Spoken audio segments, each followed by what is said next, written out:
Olha o choque! Para, porra! Porra!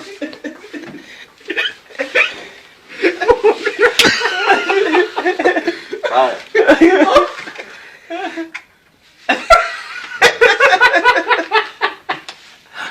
Ai! E agora com botar essa porra? Para, viado! Porra! E agora com botar essa porra? Rapaz, você tinha que ter trago o outro, rapaz. Eu quero botar, mas não quero deixar, cara. É só você colocar capinha. Você trouxe outro? Só você colocar capinha branca pra dizer que tá Então, fundo. mano, eu quero botar, mas não pega parafuso aqui, não. Você não trouxe outro, não?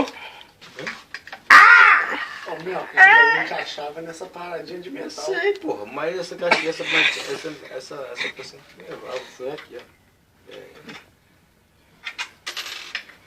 Foi aqui, bota o parafuso ali. Meu, qual o choque, meu? Qual o choque, meu? Qual o choque? Olha a medo que o meu tá arrumando, ó. E vai segurar aqui. Segura aqui, pô.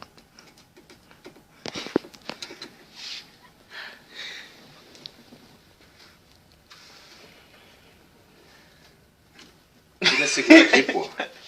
Não, gente, segura aí. Segura aí, cara. Essa aqui, essa aqui. O problema tá na peça, nessa peça. Essa aqui, ó.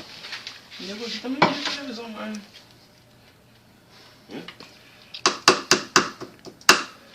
Se possível.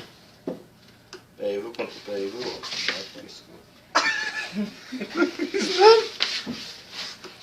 Porra, ainda bem que eu saí. Ainda bem que eu saí torre, tio. Tá onde, Romeu? O programa é melhor, né? Tô no RTI. Pra cima, tá lá pra cima. Deixa eu ver o cara no braço. Tô com o tal de Paulo César aí, mas não sei nem quem é. Ah, essa porra quero.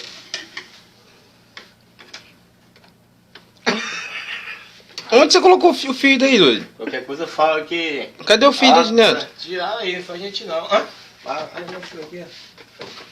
Mas esse fio, como é que você tirou daí? Deixa eu ver o encaixe dele aí, como é que é? Aqui atrás. Não, pega a ponta dele lá.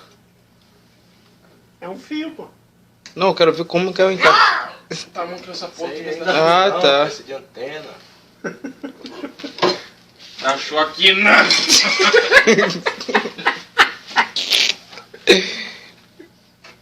Cuidado, meu. E agora, eu vou passar porra. Ai, que nojo de botar esse negócio aí. Por que você não trouxe o outro?